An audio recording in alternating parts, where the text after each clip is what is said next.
Hey everyone, my name's Dennis, and today I will be discussing the research process that took place behind the development of my final project, which is writing an original song. So, I started off being raised in a musical background. So, ever since I was 5 years old, I started piano lessons, and my mom has been religiously taking me and forcing me to play and practice piano every day for the next 7 years or so. And I remember I always told her, I was like, I'll never need this, I never want to do this.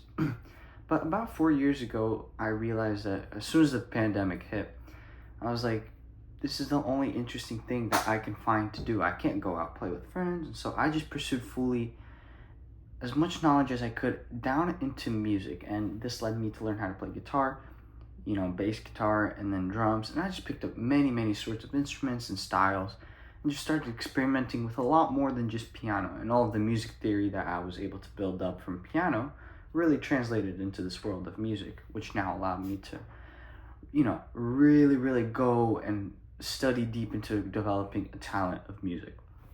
And so over those next few years, at around age 13, I started writing songs, and I was like, why do my songs suck all the time?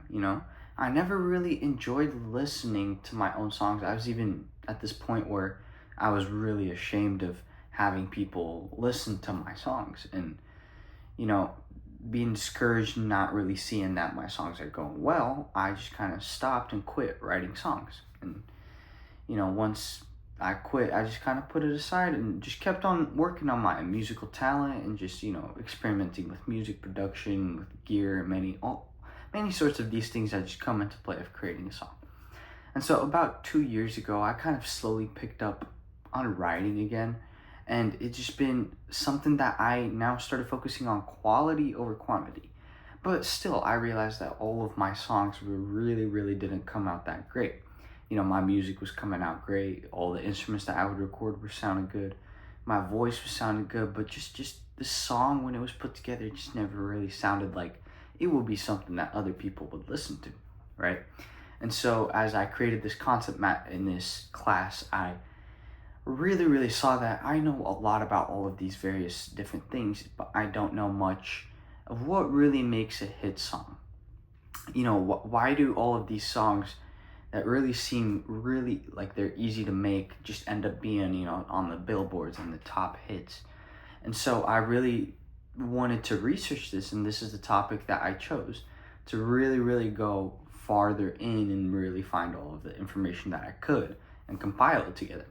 So the central question that really drove my research was, how do modern song structures such as verse, chorus, bridge format and repetitive melodic elements contribute to an emotional impact and even success of pop songs?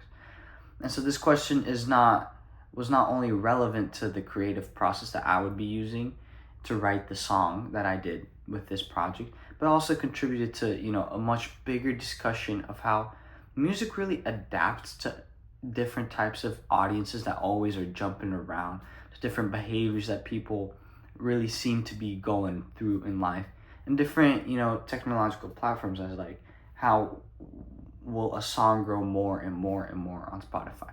So I didn't really get much into those details of how an algorithm in Spotify or iTunes works, but what I do know is that if your song is really good, and if it's written really well, and if it's composed, put together well, sang beautifully, performed well, people will just keep coming back and listening to it over and over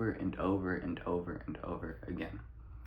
And so to answer my research question, I really went online and just started searching different things. So I started off by just typing in how to write a hit song 101. And as you probably would expect, I received hundreds of different articles under the same title. Most of them were surface level. So I just started digging around for some more diverse sources that really started spanning over practical songwriting guides, a few different other aspects of music theory, and different psychological studies, and what really makes a person catch on to a song and really like a song. And so, the sources that I discovered, they really provided a different type of view from many different angles of how song structures would really impact a listener and really align with just, different trends that happen in this culture. And just going off on some trends, we really saw that back in, everyone's middle school days, as they say, back in, 2016 or so. EDM was very popular. We'd have artists like Marshmello, Steve Aoki, we'd have Avicii, there's all of these different like EDM and all this electronic house style music. And that was really popping off back then. And then, over a certain period of time towards 2019, 2020, you had Billie Eilish and her style pop off. And then towards 21, 22, closer to 23, we've been having really big emphasis on hip hop. And then over towards the end of 23 and over 2024, we've really been seeing that country, the genre of country has really been growing. And so we'll touch back on that, why I personally believe that country has been growing due to my research. But as we really see, there's all these different trends that really happen. And if you're an artist who's just trying to hop on a trend, you'll end up doing some EDM in 2016. You'll do some just songwriter style, like Billie Eilish in 2020. And then you'll go into hip hop, be this like all gangster rapper and everything. And then all of a sudden, you just become a country singer who lived in the country his whole life. And so it's just kind of like, there's many different trends, and you really have to learn how to navigate through all of them. But I just, don't want to go much far off on this, but I just get back to my research and just a few things that I really took out for myself, really wanted to share.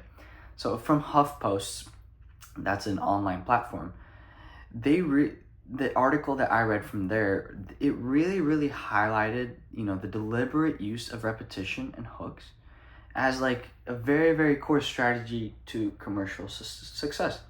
And so just I can bring in a few examples that I have on my mind.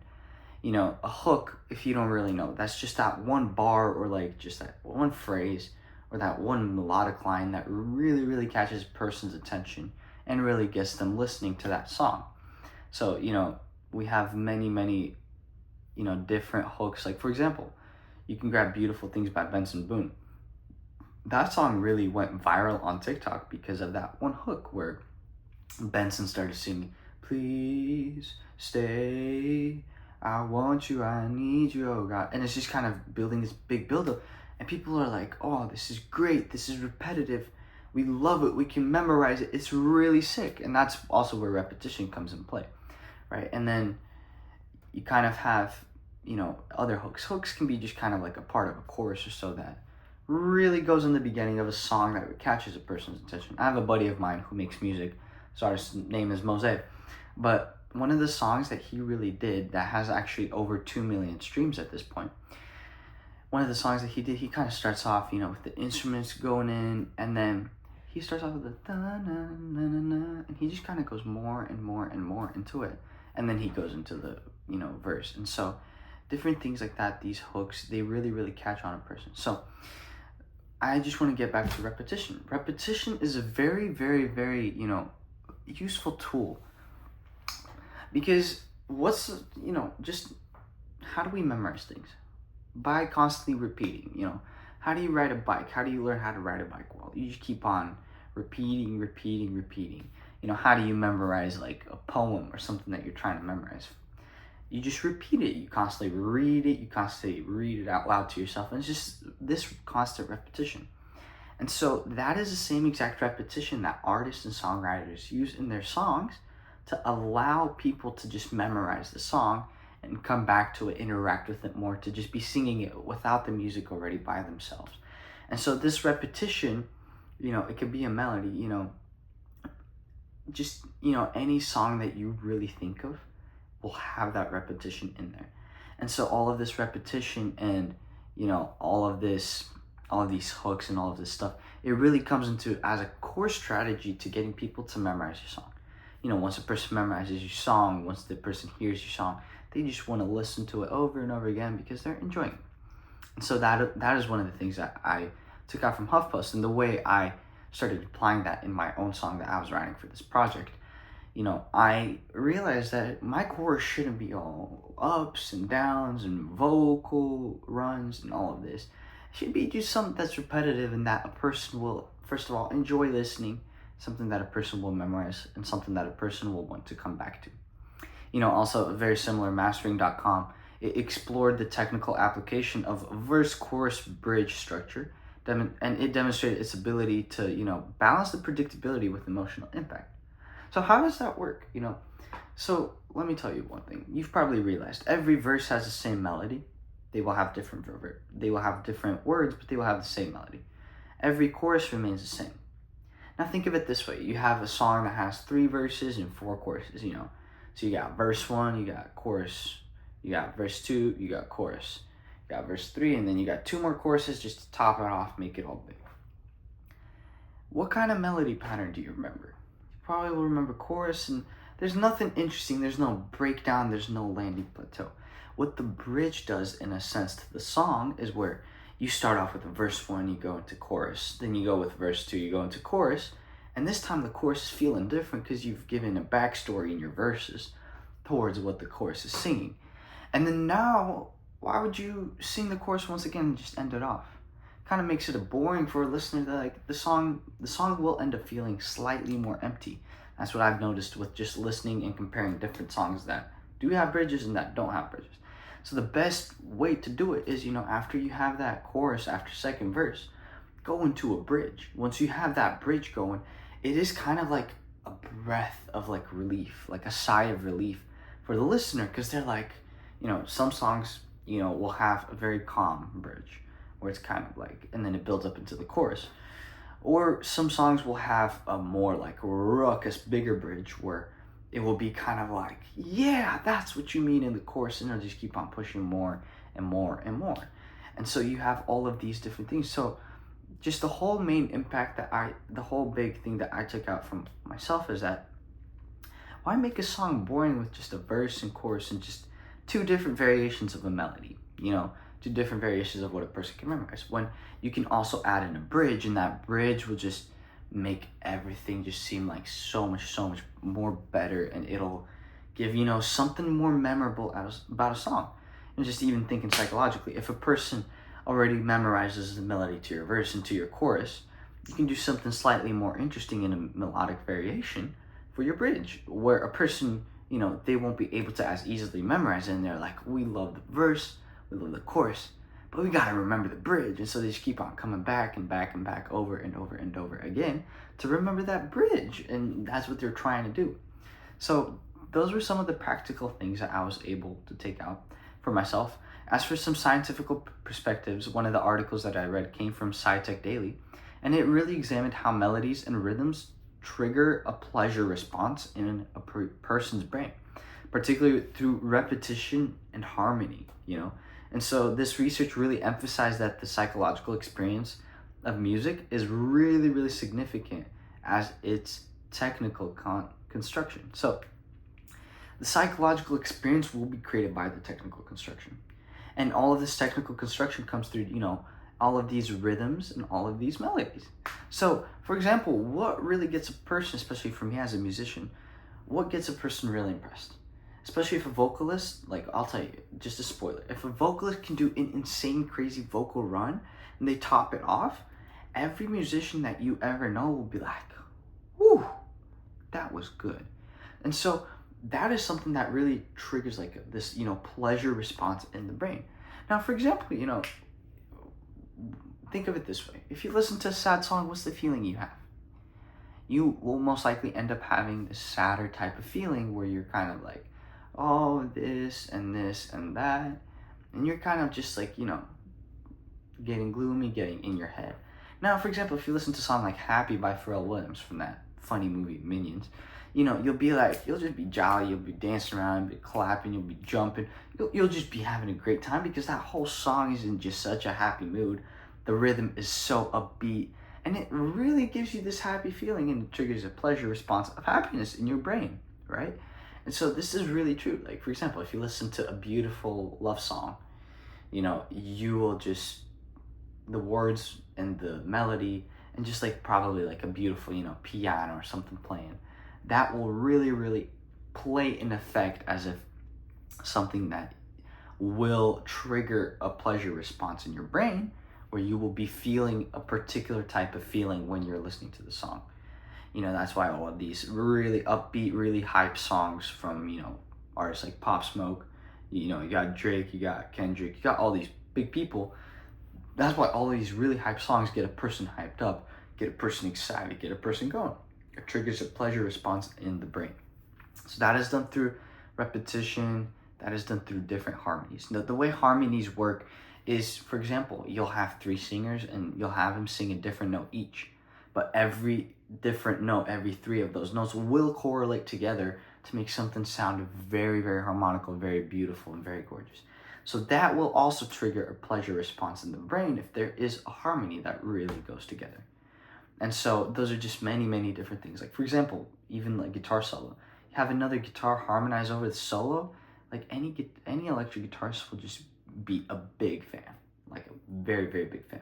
And so it's just many of these different things. And then the other article I read was from the University of Cincinnati, and it was on earworms, and it explained how simplicity and repetitive melodic phrases really enhance memory retention and emotional resonance. I did mention this before, and that's where I did take that research from.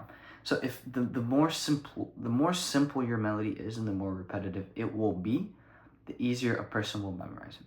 So this is where I kind of derived a key phrase that I've heard being used before. I've been told it many times before.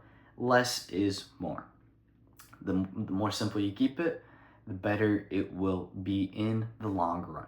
Now, for example, think of it this way. If you go to this Harvard advanced math student and they're in this very advanced class and they're just, studying these very, very, very, complex, very sophisticated formulas, and you're just, a regular mathematical enthusiast who's, really, really good at math, who's good with calculus, trigonometry, and all those things.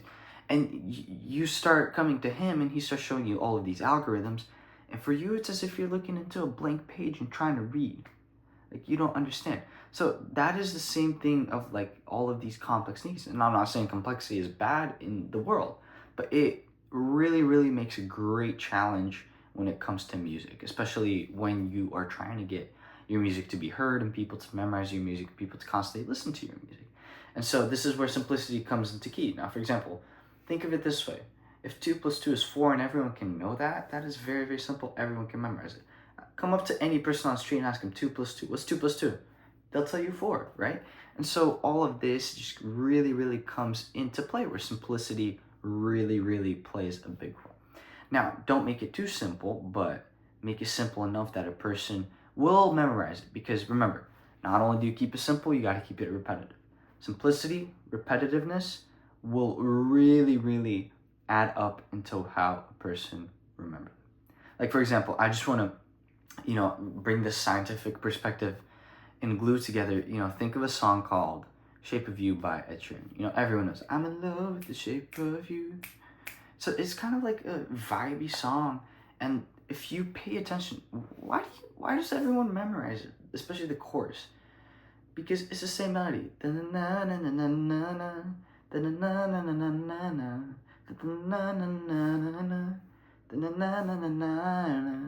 it's the same. Like, it's very, very simple. He found out one melody. He made a very, very bouncy beat to it. And now everyone is literally, like, that song is stuck in their heads. Like, even though if they might not like it already in this day and age, like, they will still remember it if they will hear it, or if they get brought up that song, they will be like, oh, I know this song, because it's just a very, very easygoing, very simple song. So this is how all of this scientific perspective really, really comes into play together.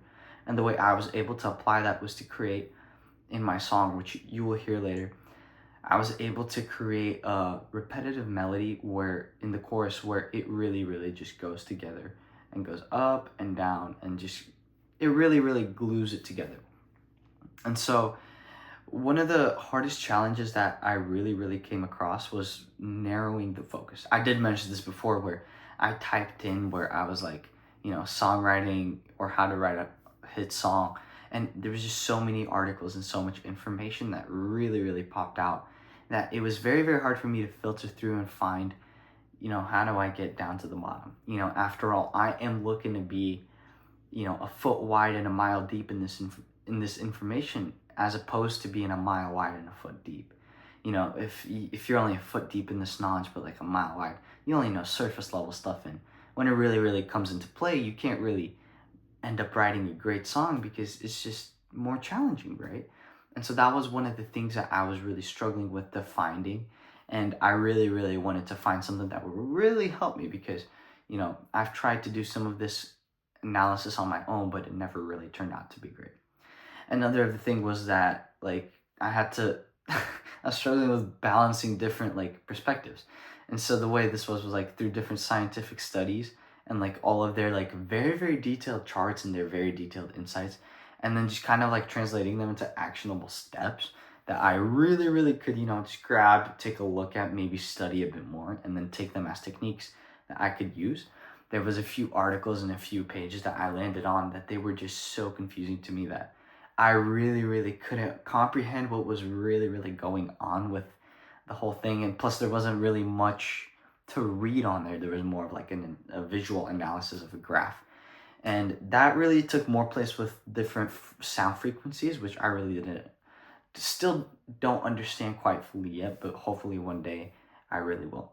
So those were some of the challenges, but I'm very glad that I really got this opportunity to go through all of this research steps and use all of that knowledge that I learned directly and apply it right away practically into the song that I was writing. And so now I'm very, very excited to be working on my final project, with it being my own original song that I will be, hopefully, Lord willing, I will be releasing it out onto Spotify and iTunes so that everyone else could be hearing it and listening to it. Just one of the things that I really found on the concept map that I was like, oh, I do know some of this, but I'd rather search how to write a great song before I do this, is music marketing. And so one of the ways that I was already slowly able to market this song is, first of all, just, being able to research how to write this great song, but also it was my cousin's wedding about 2 weeks ago. I had a chance to sing that song there. And so that song, really, really was able to reach out to a few hundred people, and, a few people then came up, they're like, that's a great song, like, and I saw my chance. I was like, hey, it's gonna be out on all platforms really, really soon, and slowly get people excited, slowly get people to know. Now, do I know if that will leave any long-term big impact of me playing? No, I really don't.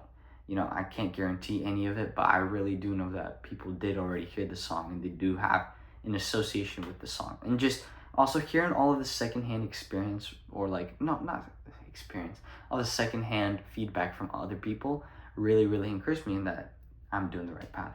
Another challenge that I came across in where I had to apply all of this information was when I was picking the melody for the chorus. I have 2 different variations that I came across with.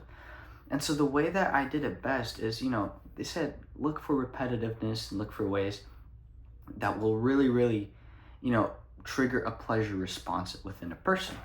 And so what I did is I recorded the melodies, just 2 demo tracks, and I played them for my cousins. And then after that, I just tried to pay attention to what their reaction would be and which melody would they be repeating the most for themselves.